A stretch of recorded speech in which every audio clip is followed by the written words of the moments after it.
All right, Shabbos, say good morning. Let us begin. A beautiful Gemara ahead of us today. Today's daf is Lamed Gimel. We are picking up on Lamed Beis, Amud Beis, and we are picking up 6 lines up from the bottom. Afilu Amelech, Shoel B'Shlomo, Lo Yishivenu. 2 dots. Our shir this morning is dedicated by our Talmud Torah sponsors for the month of Shvat, Ed and Faith Wolf, for dedicating the shir in memory of Faith's mother, Nessa Bas Avelvel. Bracha Strimber in memory of her husband, Avi Avram ben Kalman Eliezer Halevi. We hope that in the merit of our Talmud Torah, the Neshamas will have an aliyah and the families a nechama. We also thank our anonymous sponsor for the week of learning in the merit of a refuah shlema for Kalman Leib ben Ginendel MS and Nechama Tamar Bas Bracha Sarah and Rabbi Mrs. Ziffer for dedicating the learning this week in commemoration of the Yahrzeit of Rabbi Ziffer's mother, Rachel Bas Meir Yehuda Leib HaKohen. We also thank Bennett Goldberg, Asha Pinchas Ben Fegerezel for dedicating the shir this morning in the Zechus of a Refuah Shalema for his surgery this morning. We hope that in the merit of our Talmud Torah, all the neshamas will have an aliyah, the families a nechama, and all those who require a refuah will have one together with Kol Chol Yisrael.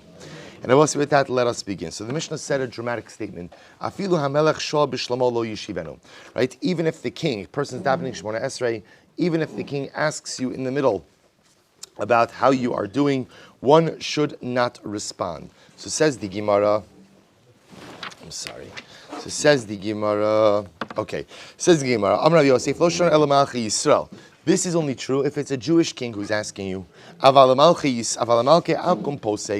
for a Gentile king, who we would assume Rashi says will kill you, if see a Jewish king, the assumption is if he realizes that you're in the middle of Shemona Esrei, he'll let you go. But ultimately, again, a Gentile king ultimately will not be as forgiving, and therefore, if a Gentile king asks you, inquires about your welfare in the middle of Shemona Esrei, you absolutely should stop.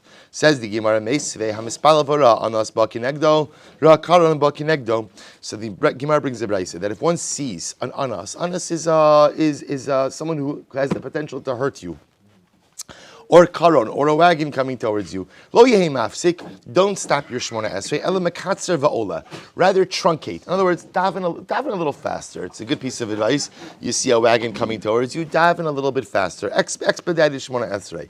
Suppose you see from here that halacha l'maaseh say you don't stop, right? Even in a case of sakana, the common denominator over between the wagon and the anas is that these are cases of sakana. Yet you're not stopping; you're just accelerating. So both say, says the Gemara, look hasha ha de'efshar lekatzer. So both say, if you're able to go ahead and daven faster and essentially finish up Shemona Esrei before the sakana becomes imminent, then of course you do so. Obviously, again, when the Gemara said before that for Malchei Akum, you interrupt, that's when being Mekasher, that's when expedited Shemona Esrei is not possible. So the Gemara tells an incredible story. Tan Rabbanon, there was a story of a chassid who was davening on the road.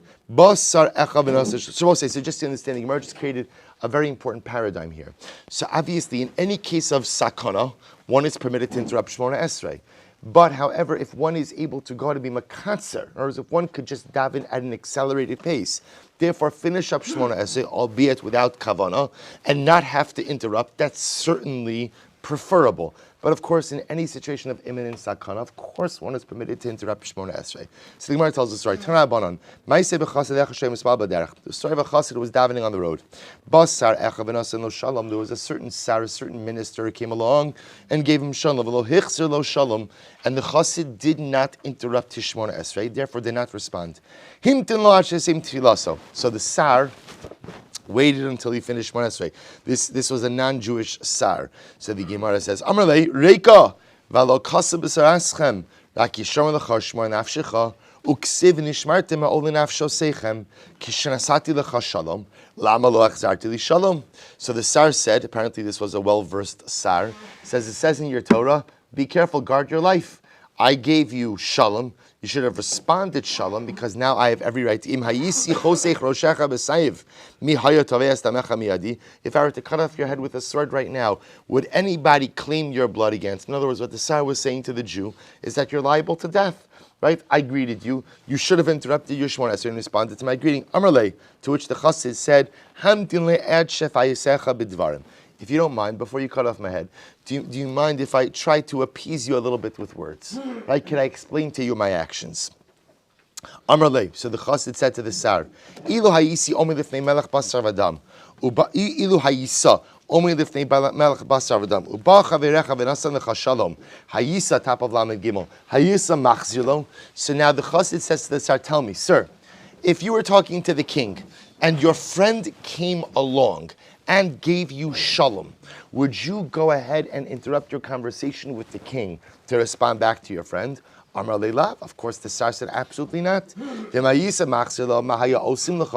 tell me, my friend Sar, if you were to interrupt your conversation with the king to talk to your friend, what would they do for you? What would they do to you? They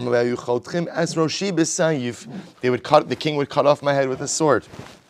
So the chassid says exactly. Amar Leiv alo dvarim kal v'chomer. Uma'ata shayisa omi lifnei melech basar v'dam. Shahayom kan umachar bekever. So we'll say, so says the chassid to the sar, you, the mashal I gave you, you're talking to a human king who is alive today and tomorrow in the grave, and yet you would not have interrupted your conversation for a mundane one with your friend, because that would have been an affront to the king. Then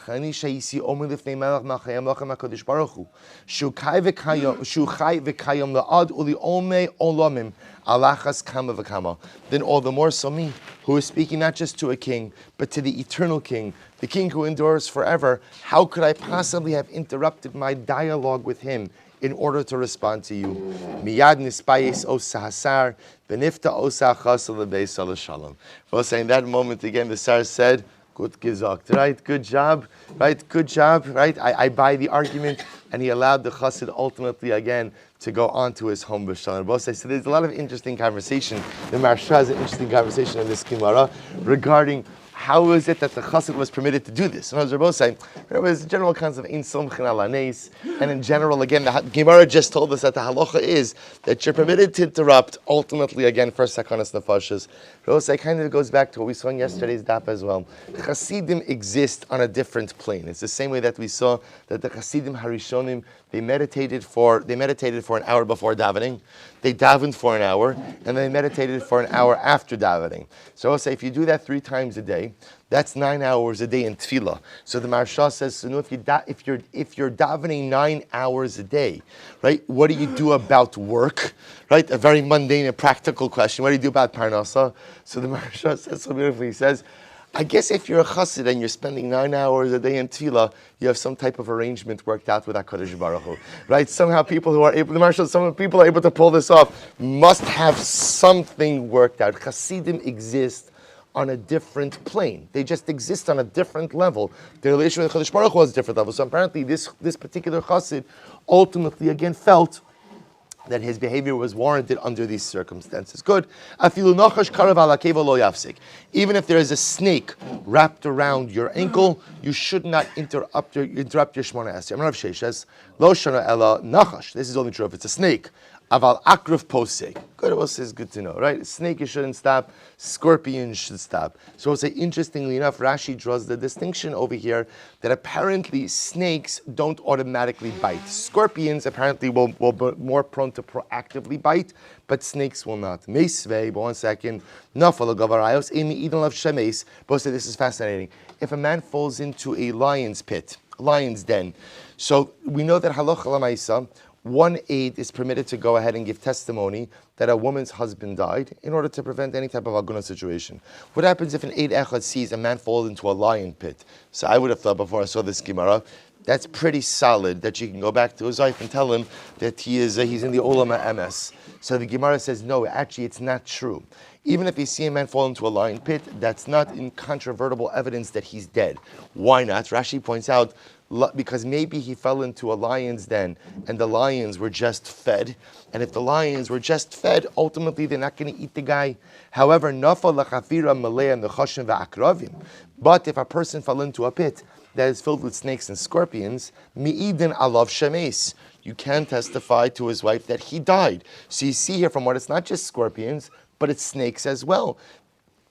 To which the Gemara says, shiny hus in that case is different. When he falls into a pit, the agav itzitsam maski. So you must say, here's the difference. When you fall on top of snakes, and therefore you exert pressure upon them, then they will attack. Because under those circumstances, they feel attacked, and therefore they will attack.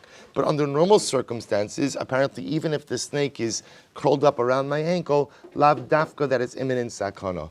Rabbi Yitzchak. So we'll say now that we started talking about, now we'll say just understand, this is not halacha l'maisa, right? If there's a snake around your ankle, chas v'shalom, we treat that as imminent sakana. The Gemara is talking about, again, obviously there was a different interaction between man and wildlife. People lived in much more rural settings to begin with. But l'maisa, again, nechashim akravim sakana. So we'll say now that the Gemara started speaking about animals that pose a sakana, the Gemara goes weiter. Rabbi Yitzchak, Kura Ashvar and Posek. If a person sees oxen, so apparently again an ox is considered to be a dangerous animal. Therefore, one should interrupt their Shemona Esrei as a result of this. You should distance yourself from a short tam. Now remember, a short tam is an ox that has never gored anyone. But even so, a shar is just considered to be a dangerous animal. Distance yourself from a shar tam, 50 amas. Umishar muad, from a shar muad, which is a shar that has gored before, kimale einov, as far as the eye can see. Tanam b'shnei Rabbi Meir, reish tura b'tikula, salak le'igra v'shadi darga misusach. So this is amazing. Rabbi Meir said, even if you see the head of the ox, tikula literally means in its trough. Even if the ox is occupied eating, run up to the rooftop, kick down the ladder, take away the ladder in order to save yourself from the ox. Amr Shmuel, Hani Mili B'Shor Shachar B'Yami Nisan. Shmuel says this is only true with black oxen during the days of Nisan. Rashi points out what's Nisan. Nisan is when the vegetation begins to resprout. So because that the oxen are a bit more labedig. Literally translated, because ultimately, again, because at that point, the satan is dancing between its horns, meaning that apparently the oxen are even more prone to damage during that time. So the Gemara goes weiter. The Gemara says, Tan Rabbanan, Maise b'makom echad shaya arut, was an incredible Gemara. There was once an episode in a place that there was an arut. Now, says a little bit of machlokes as to what exactly an arut is. Rashi says arut is min hanachash v'hatzav ba min hanachash v'hatzav. Now, says nachash is a snake, tzav is a toad. So Rashi understands it as some type of crossbreeding between a snake and a toad. Okay, so now in other places in Shas, Arud is actually translated as a wild mule. So, okay, in any event, it was a dangerous animal. So, this Arud was posing a public danger, and it was hurting people. They came with Rabbi Chanina Mendoza about the dangerous Arud. Amar lahem haru li eschoro. So he said to them, show me its hole, which sounds like it's not really a donkey because it's something living in the ground. Okay, show me its hole. Haro eschoro. They showed him the hole, the burrow where the animal was living. Nasan esakeva piachar. He placed his heel on top of the opening of the arud. Yatzav in ashcho. The animal came out, bit Rabbi Chanina ben Dosa on the heel. And what happens? Umes osa arud. And the arud died. The arud died. So not la'ak seifo. So he took the arud, placed it on his shoulder. Vevi lebeis medrash. Brought it to the base medrash. Amar lahem ru'u banai. See my children. Ein arud memis ela hachet memis. It is not the arud that kills, but rather it is sin that kills. So Rabbi Chanina ben Dosa was saying this is an incredible thing. The ability of the physical forces of the world to have shlita over us are fundamentally rooted in the state of a person's spirituality. That's when a person is holding on a certain level in life, HaKadosh Baruch Hu is able to allow them to overcome certain powers of nature that at other times I could not. So Rabbi Chanina ben Dosa said, it ultimately, again, it's not the arud that kills, it's chet that kills. Rabbi Chanina ben Dosa said, if you're on a certain level, you're able to overcome certain things. So also listen to this. Amru, they say, Ba'osa Shah Amru. At that point, they used to say, Ay lo la'adam shepaga ba'arud. Woe to the person who comes in contact with an arud, va'ay lo la'arud shepaga ba Rabbi Chanina ben Dosa. Right? And woe to the arud that meets Rabbi Chanina ben Dosa. Pretty incredible. I will say, says the Mishnah. Maskiuno gevuras kishem b'tchias hamesim. So we'll say now we're going to get into a little bit of the halachos of Shmona Esrei. Again, don't worry, still beautiful. I got it ahead of us today. But I will say we go ahead and we remember Gvuros Kisham. Now, Gvuros Kishamim is Mashiv Haruach Umorit Hageshem. So remember again, that is not a bakasha, that is not a request, That is a statement, right? That's why I use lashon of maskirin.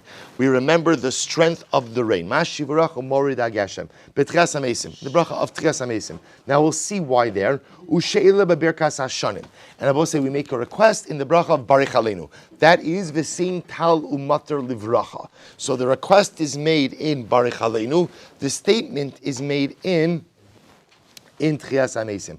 V'havdalah b'chonin adas, and we recite Havdalah as part of the bracha in chonin adas. Rabbi Akiva Omer bracha revi'is b'fnei atzma. Rabbi Akiva says no. We say Atah Chonotanu, or we say Havdalah as a separate, independent bracha, fourth bracha. Rabbi Eliezer Omer b'hodah. Rabbi Eliezer says that no. We say Havdalah where? Ultimately, again in Modim. So both say it's a three-way machlokes. Ultimately, about where we put Havdalah and Shmona Esrei. Tanakama telling us Chonin Adas, Rabbi Akiva separate independent bracha, and Rabbi Eliezer in Modim. Says the Gemara Maskirin Gvuros Kisham Mai Taima. So we'll say, so why is it that we make mention? So we'll say what's interesting about rain is as follows. There are two mentions, right? There's a mentioning of rain that's ultimately done where? That's done in the bracha of Tchias HaMesim. That's Mashiv Ruach Morid Agashem. And then ultimately, again, there is the request for rain, which is done in Barich Halinu. So the Gemara says, why is it that we make mention of rain in Tchias HaMesim? My timer, Rav Yosef, mitoch sheshkula ki Tchias HaMesim, lefichach kavua b'Tchias HaMesim. Since Rabbi said the bringing of rain is equivalent ultimately again to the resurrection of the dead, Tchias HaMesim. Therefore, we include it in the bracha of Tchias HaMesim. So we'll see this. The Gemara Maseches Tainis expounds on this concept dramatically. This goes back to the idea that there are different keys that are held in the hands of HaKadosh Baruch Hu, resurrection of the dead and rain being two of those keys. So therefore, again, because you see this commonality between, or this connection between rain and Tchias HaMesim, therefore rain is mentioned in the bracha of Tchias HaMesim, resurrection of the dead. So the Gemara says, why is it that we ask for rain in the bracha of Barich Aleinu? Rav Yosef mitoch shehi parnasa, because rain is not just rain is parnasa. Therefore, again, lefichach kavua bracha bebirkas parnasa. Therefore, Rabbi say we ask for rain in the bracha of Parnasa. Havdalah b'chonin adas my taima. Why is it that we go ahead and we ask? Why do we insert Havdalah in Atachonin la'adam das, which is the bracha that we ask for wisdom? Rabbi say this is actually quite beautiful. My taima Yosef mitov shi chachma kavua beberchas chachma. Since Havdalah is chachma, since Havdalah is wisdom, therefore, we instituted in the bracha of wisdom. We'll say now, look at Rashi. Mitoch shi chachma, hachacham yodeh lahavdil ben kodesh l'chol u'bein tamei l'tar. We'll say this is incredible. The ability to distinguish between that which is holy and that which is mundane requires wisdom. Right? They will say sometimes the most difficult things in life is to try to figure out what is holy, what is unholy, what is tamei, what is tahar, what's kasher, what's treif, what's good and what's not good. That's Havdalah, the ability to distinguish between that which is good and that which is not good in life. Kodesh and chol. So therefore they put Havdalah where? Ultimately again in the bracha of chonin adas. Pretty incredible. The Rabbanon say, now both say the Rabbanon will say, mitoch shichol lefichach kavua beberchas chol. So we'll say the Rabbanon who agree that it's put in ata chonin la'adam das, but we'll say that since Havdalah ultimately again is a bracha associated with weekday Shmona Esrei, therefore it's inserted in the first of the weekday brachos. Obviously we don't say Atachonin la'adam das on Shabbos and Yom Tov, therefore Havdalah, which brings in the week, is put in the first of the weekday brachos. Rabbi Ami, Gedola Dea, Shenitna Betchilas Bracha Shachol. So you see how important Dea. Now Dea is often translated either as wisdom or understanding.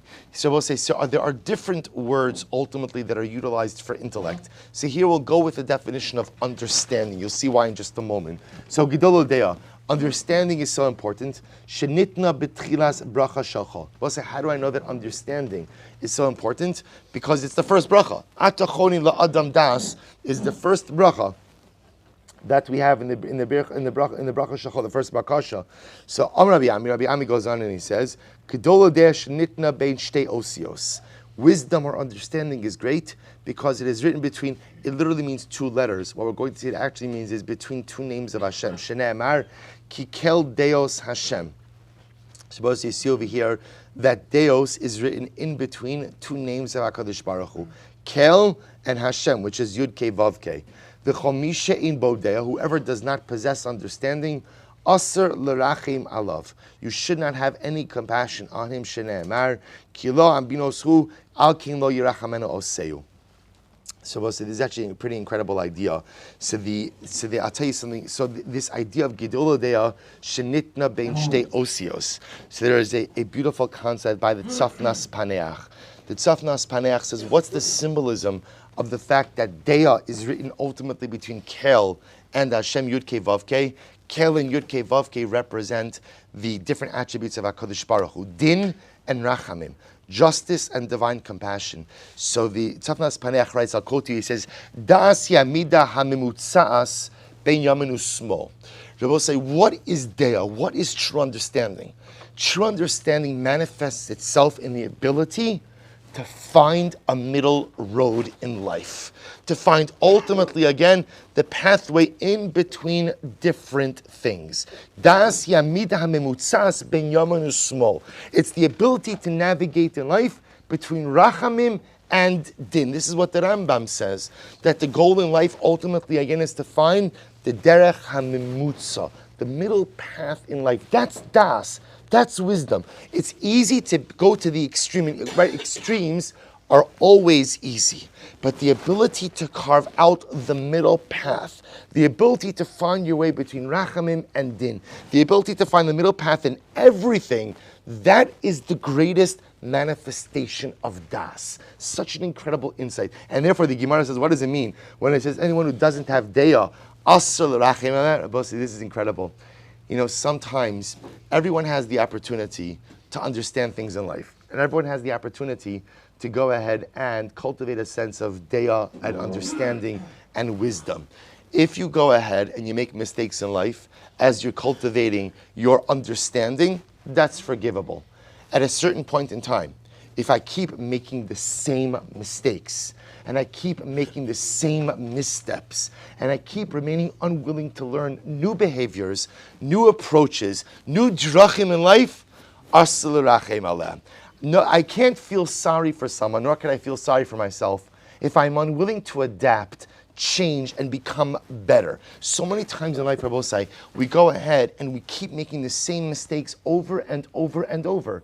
And then we say, woe is me, look at my lot, look at my plight, I can't believe this is happening. Can't believe it's happening if you're unwilling to adapt, if you're unwilling to change, if you're unwilling to modify, if you're unwilling to have daya, if you're unwilling to plot for yourself a brand new middle path. Asl rachim Allah.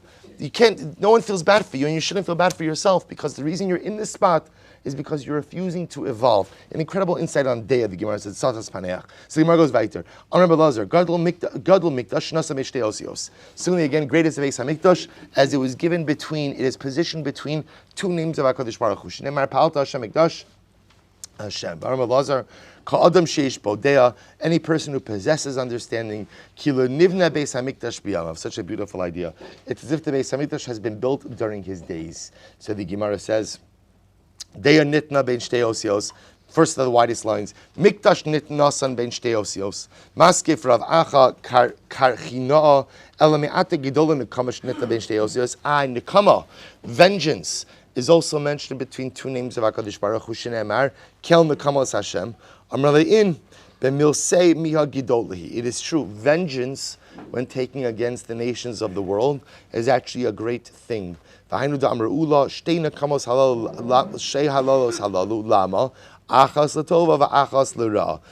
different times on both sides that nekama is mentioned in between two names of HaKadosh Baruch Hu.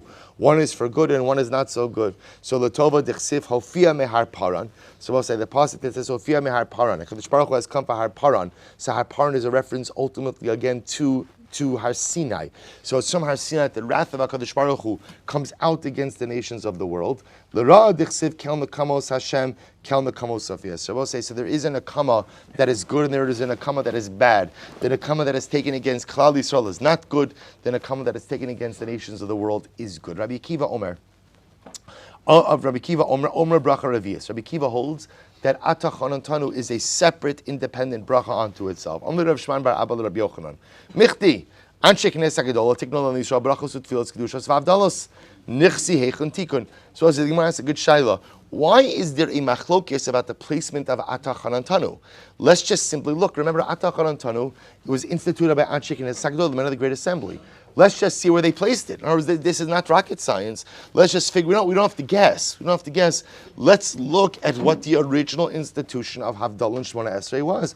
Where did they place it? So we'll say this is actually quite amazing. Amarlei, betchila kavua betfila. See, here's why there's ambiguity. Or I should say, not ambiguity, but machlokes. In the beginning, Havdalah was only in tefillah. Right? That's all. There was only Atah Chanantanu and Shemona Esrei. That's all there was. Hashiru, people became wealthier. Kavua alakos. They decided to, you know what? Let's now make Havdalah in davening. See, they removed it from davening and instituted it as a stand-alone bracha on a cup of wine. So the Gemara says, He'anu, then people became poor again. Chazur v'kavua b'tfila. They put it back into davening. And at that point, Rabbi says, interestingly enough, at that point they stopped varying the model. And essentially what they said is as follows.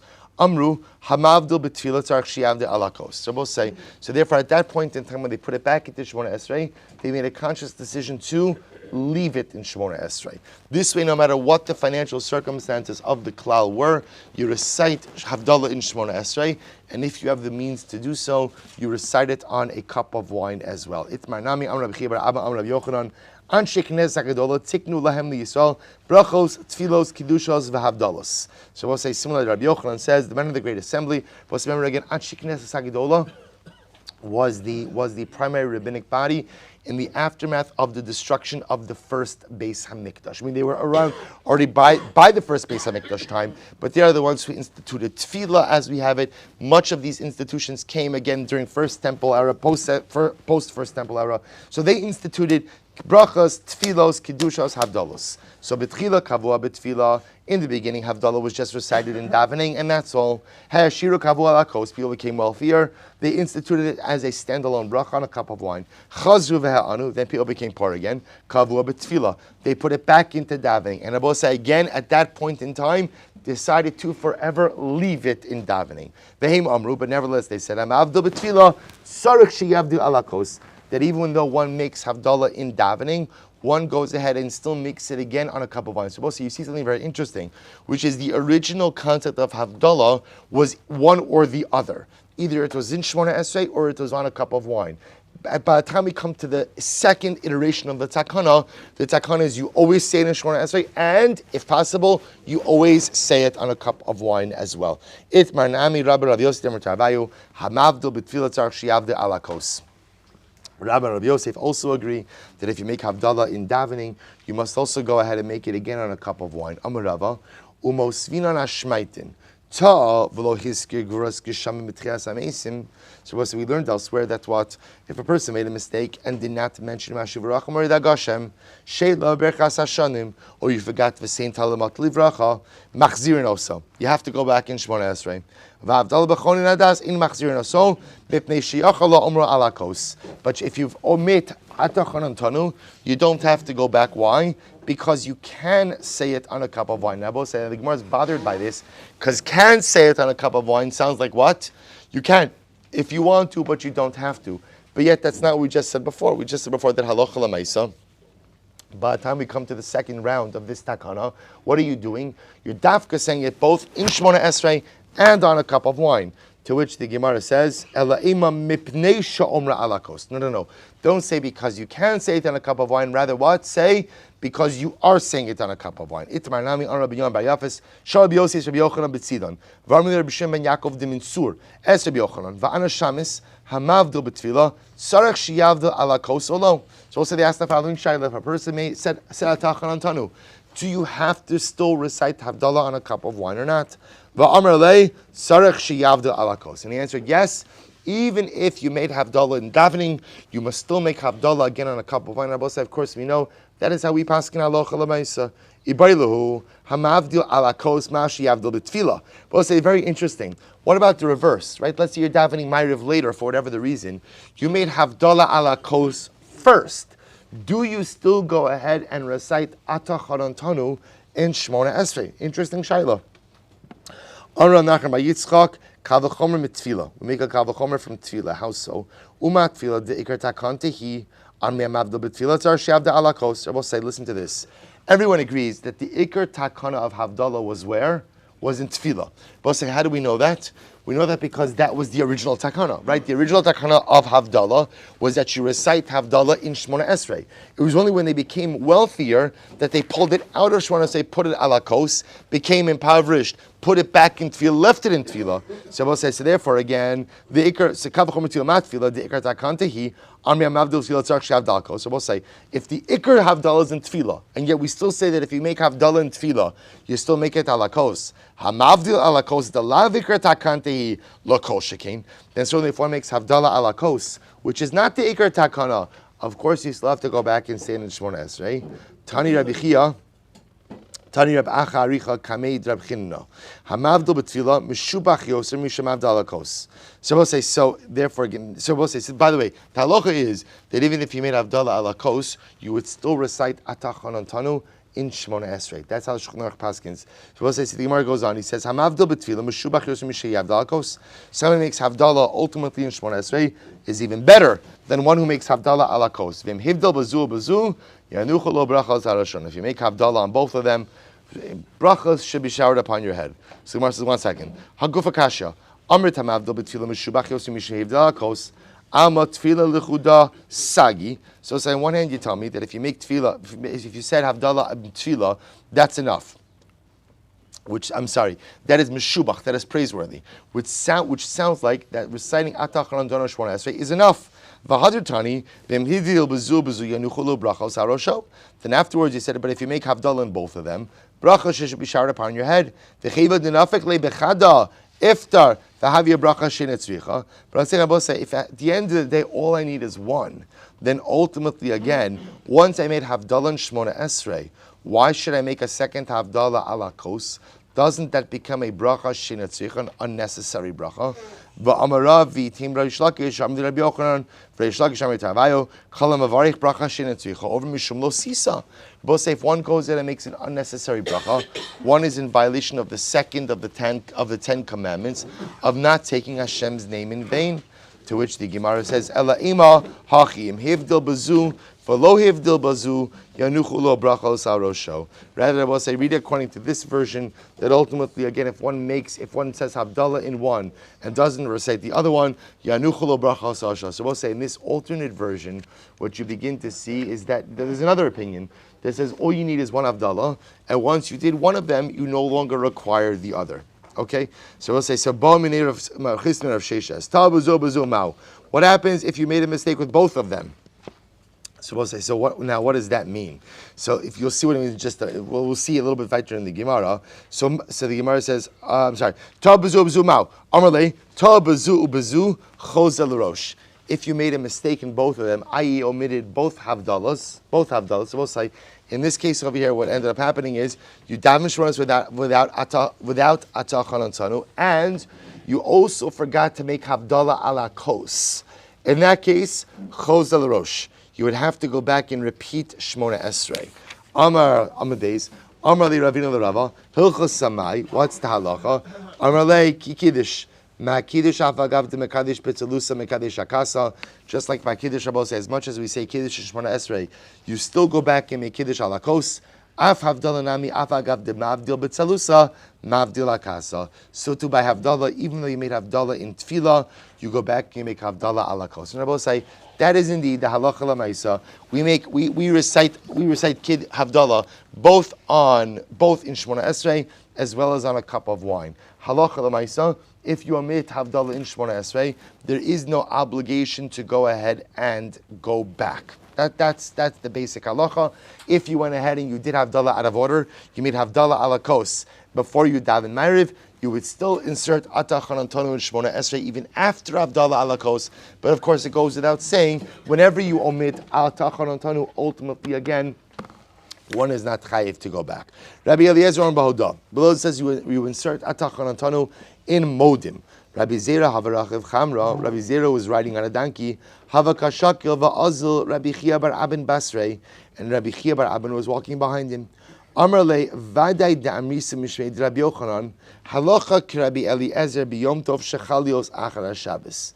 So is it true what they say that the halacha definitely in the name of Rabbi Yochanan that the halacha follows Rabbi Eliezer on Yom Tov that falls on Motzei Shabbos? So we'll say when you have a situation of Yom Tov that falls on Motzei Shabbos. So this is Rabbi Chia is saying to Rabbi Eliezer that Rabbi Yochanan said that the halacha follows Rabbi Eliezer, namely that we recite Havdalah in Modim, a very specific circumstance. That when Yom Tov falls out on Motzei Shabbos, so you have to insert Havdalah into that Shmona Esrei. That's when we follow Rabbi Eliezer, that you insert Havdalah in Modim. Amar le'in, he said yes, that is true. In halacha mechlal the pligin. I will say, the fact that we say that the halacha follows Rabbi Eliezer in that specific circumstance of Yom Tov that falls out on Motzei Shabbos sounds like someone is arguing on that. So the Gemara says, "V'lo pligi." Is that true that no one argues? V'ha pligi Rabbanon. Right? The Rabbanon do argue. Remember, we'll say, what did the Rabbanon say? The Rabbanon said that halacha lemaisa, you recite Atachon Antonu in Atachon L'Adam Das, right? Not in Hodah. So the Gemara says, no. So when do the Rabbanan argue on Rabbi Eliezer? That's only true during the rest of the year, i.e., when you're davening a regular weekday Shmona Esrei. The Rabbanan will say that you insert Atachon Antanu into Atachon L'Adam Das. However, B'Yom Tov Shechali Osachar Shabbos Mi Pligi, would they argue on a case of Yom Tov that falls out on Motzei Shabbos? Va'apalig Rabbi Akiva. What about Rabbi Akiva, right? Rabbi Akiva is of the opinion that Havdalah is a bracha revius bifnei atzma. It's its own separate bracha. Atu kol hashana mi avdin Rabbi Akiva dahashtu neko v'navid kavase. So we'll say we don't have to bring up Rabbi Akiva. Why? The rest of the year already we don't pass like Rabbi Akiva. In other words, we don't make Havdalah like its own separate bracha that we have to bring up his sheet over here. To which the Gemara says, Kol hashana kula. My time with Abdin Rabbi Akiva. We'll say, why is it in general that we do not pass like Rabbi Akiva and make Havdalah its own independent bracha? For one simple reason: the Tamni Sari Tikun, Tish Sari Lo Tikun. Chazal instituted in Shmona Esrei 18 brachas. They did not institute 19 brachas. And Rabbi Akiva's model, Rabbi Akiva is asking that on Motzei Shabbos there be a 19th bracha. So I don't understand. They can say the same thing over here. So the Gemara says, therefore we'll say the same thing over here. Hacha Nami Shav Tikun. Tamni lo tikun. Therefore, so too over here, Bosai, when it comes to Yom Tov that falls out on Motzei Shabbos, Chazal only instituted 7 brachas, not 8. Amar lei lav halacha itmar. So he said to him, Amar lei lav halacha itmar, ela matin itmar. So Bosai, this is actually quite interesting. So the Gemara says, you're right. The truth is, we're not saying that the halacha ultimately follows like Rabbi Eliezer, right? Rather, matin itmar. Bosai, matin means we lean towards the opinion ultimately of Rabbi Eliezer. Rabbi say, what's the chilik between halacha and matin? Halacha means we'll teach it publicly that the halacha follows Rabbi Eliezer. Matin means we won't teach it publicly, but if anyone asks a specific shaila, that's how we paskin. That on Yom Tov that falls out on Motzei Shabbos, we'll put Havdalah in Modim. Itmar, so the Gemara says, the Itmar, Rabbi Yitzchak, Rabbi Ar Mishur Rabbeinu, halacha, v'amalei matin. Some say the halacha follows Rabbi Eliezer, others say matin. We'll lean in that direction. Rabbi Yochanan Amar Modim, Rabbi Chia Abba Amar Nirin, Amar Rabbi Zera, Nakat Rabbi Chia Biadech, the Daik v'gamar Shmaite mi Pume Dimara. Shapir Kerachba de Pumpadisa. Dam Rachman Rabbi Hud. So let me go back. So what you see over here is as follows. You see that halacha l'maisa, they seem to be all agreeing that the halacha in practice follows Rabbi Eliezer. That on Yom Tov that falls out on Motzei Shabbos, we'll go ahead and we'll insert Havdalah into Modim. The machlokes seems to be, is it that halacha l'maisa will paskin this way publicly, or that no, we're not going to paskin publicly, but if someone asks an individual shayla, we'll tell them that's how to conduct themselves. So we'll say in this last part, it says over here, the Itmar Rabbi Yitzchak bar Avdim Shon Rabbeinu halacha v'armili matrin. Rabbi Yochanan Amar Modim, Rabbi Chia bar Abba Amar Nirin. So we'll say Rabbi Chia bar Abba says Nirin. Nirin both says the same idea. Nirin means it appears that the halacha follows Rabbi Eliezer. Are we going to teach this in a concrete way publicly? No, but that seems to be the way the halacha follows. So we'll say, Amr Rabbi Zera. Rabbi Zera says, Nakut Rabbi Chia bar Abba biyadech. You could kind of take Rabbi Chia bar Abba's psak halacha to the bank, right? That seems to be pretty solid. Why? The dayik v'gamar shmaisa mipumei demara shapir kirachva de pumpadisa. So we'll say because Rabbi Chia was very meticulous. Ultimately, again, to listen to the words of his Rebbe and to get precise instruction from his Rebbe, just like Rachba did in Pumpadisa. What did Rachba do in Pumpadisa? Damar Rachba, Amar Rabbi Yehuda, Harabayis, Stav Kafel Haya, Vayistav Lifnim Mistav. So we'll say this has nothing to do with our topic. What this has to do over here, we'll say, is that on the Harabayis, the Temple Mount, there were a bunch of benches, covered benches. These covered benches were there, ultimately, again, to protect people from rain. So here you have. So what's happening over here is that Rachba is saying over this ruling in the name of his Rebbe. And he's quoting the exact verbiage of his Rebbe as well. His Rebbe said, stav. And I will say stav in this context means benches. The normal word for benches is not stav. The normal word for benches is itztaba.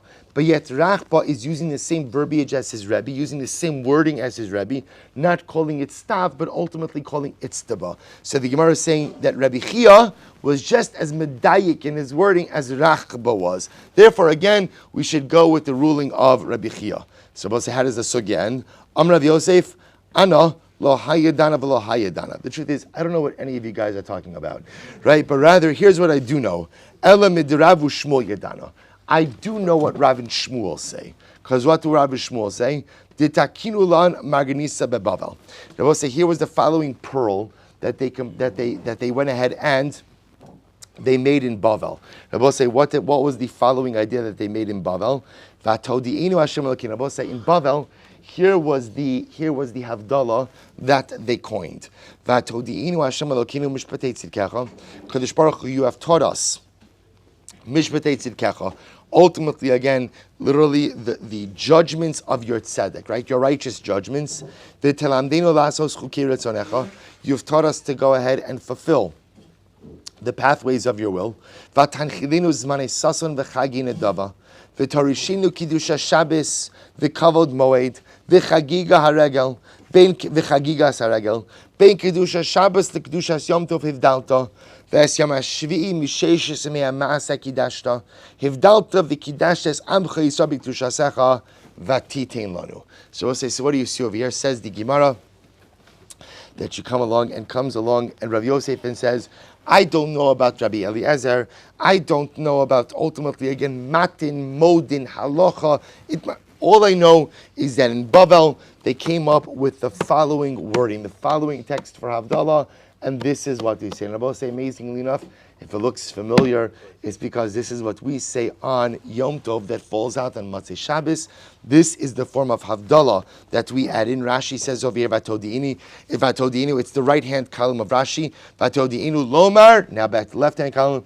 B'makom vatitein lanu. Uchishiagia ben kiddush Shabbos kiddushas Yom Tov. Hivdalta v'kiddashas amcha Yisrael b'kedushasecha. Yomar vatitein. So we'll say we recite this right between Ata Bechartanu and Vatitein Lanu. So we insert Shabbos. So at the end of the day, we do not paskin like Rabbi Eliezer, right? We do not go ahead and place it in Modim. We obviously don't paskin like Rabbi Akiva. We never pass like Rabbi Akiva in this context, right? We never create a separate bracha ultimately again for Havdalah. Normally we will insert Havdalah in Atachoni la'adam das. But of course, when you're going from Shabbos and Yom Tov, there is no Atachoni la'adam das. Therefore, what do we do? We'll say same model. Just like Atachoni la'adam das means, we insert Havdalah into the first bracha of Shmona Esrei, outside of the first three, right? The first three are a unit. We insert it in the first middle bracha of Shmona Esrei. We do the same thing when Yom Tov falls out on Matzei Shabbos. Also, we recite Ata Bechartanu, that paragraph, then Vatodiinu, and then go into Vatitein Lanu. We'll say that is indeed halacha l'maisa. Mishnah. We'll say now we can at least begin this today. Beautiful, beautiful sugya. Homra kan sibra geirachamecha. If the chazan decides to ad-lib a little bit, right? And what does he say? He adds in, he says, Al kan sibra geirachamecha. Hashem, on the wings of the bird, your compassion should come. Va'al tov yizachar shmecha, and for good tidings, your name should be remembered. Modim, he says modim, meaning it says modim twice, mishaskin also. We'll say for all of these things, we go ahead and we silence the shliach tzibur. We silence him. Bishlam modim mishaskin also mishur the mesek ishtei rishiyos. So I understand the Chazal says modim, we silence him. Why? Because it looks like he's praying to two different gods. So the Gemara says va'atov yizachar shimcha, and similarly again, if a Chazan says, and for good things your name should be remembered, nami mashma alatov alara. First of the widest end of say, sounds like what? We're thanking HaKadosh Baruch Hu, or we're saying that God is responsible for the good things and not for the negative things. And yet that's not true. Why? Utnan, chayiv adam levarech ala ra, kishem shemevarech ala tova. We'll say a person is obligated to go ahead and bless HaKadosh Baruch Hu for that which appears to be negative, for the same way that we bless him for that which appears to be good. It was an incredible yesod. Probably one of the most fundamental cornerstones in our Emunas Hashem. The same way that we recognize that HaKadosh Baruch Hu is responsible for all that is tov, we recognize that HaKadosh Baruch Hu is responsible for all that appears to be ra, all that appears to be negative. And the same way we thank HaKadosh Baruch Hu for the tov, so that we have to thank him ultimately for the ra. Ella al kan tzibur agir rachamecha mai taima. I will say, what's wrong with saying, right? If I say on the wings of birds, so remember again, that statement is rooted in the midst of kansipor, right? That's what's happening over here. That a person essentially is saying is the Simei HaKadosh Baruch Hu, you take Rachmanas on the mother bird and you command us to send it away ultimately before taking the young. So that's the illusion. On the wings of birds, your kindness comes. So what's wrong with that statement? So the Gemara says, "My time, pligi bat shema Rabbi Ma'arava." So that machlokes in Eretz Yisrael. Rabbi Yossi bar Avin, Rabbi Yossi bar Zvida. Chadamar mepnei shematel kinomase bereshis. So we'll say one opinion says because you are creating animosity amongst the creations of HaKadosh Baruch Hu. Look at Rashi, left hand column, about halfway down. Shematel kino lomar al eilachas v'lo shabri yosav. So it's very nice that HaKadosh Baruch Hu says you should send away the mother bird, right? What about the mothers of other animals? Right? Why is there no such rachamim by other animals? So ultimately you're creating tension between the various creations of HaKadosh Baruch Hu by making it look like that HaKadosh Baruch Hu has more rachamim on one animal than the next. The Chad Amar mepnei she'osa midosa shel HaKadosh Baruch Hu rachamim ve'inon ela gezerus. And about the other opinion says because what you are doing is you are ascribing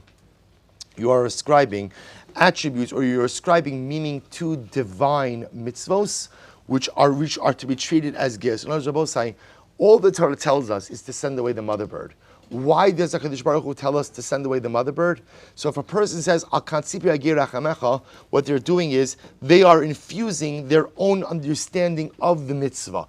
Oh, it must be because God is telling me to be compassionate on the mother bird. That's why. Meanwhile, I both say our approach to mitzvahs is what? It's gzeros. Why do we send away the mother bird? Why do we send away the mother bird? Because HaKadosh Baruch Hu said to send away the mother bird. Rabbi say, if it was truly about compassion, I have something even more compassionate, which is don't take the eggs, right? Leave it alone, right? If it's all about compassion, just leave the nest intact, leave it alone. Says the Gemara, when it comes to mitzvahs, Rabbi we'll stop over here for a time. We're going to have to pick up with this sugya, Meretz Hashem. When it comes to mitzvahs, the Gemara says we do things because HaKadosh Baruch Hu tells us to do things. The moment you start ascribing reasons to mitzvahs is the moment ultimately, again, you are superimposing your intellect and understanding on divine decrees, and that erodes the fundamental kiddush of mitzvahs. We perform mitzvahs ultimately, again, because they are the gezeros, the decrees of the Rebbe Shalom. We'll pick up with this topic in Meretz Hashem tomorrow morning.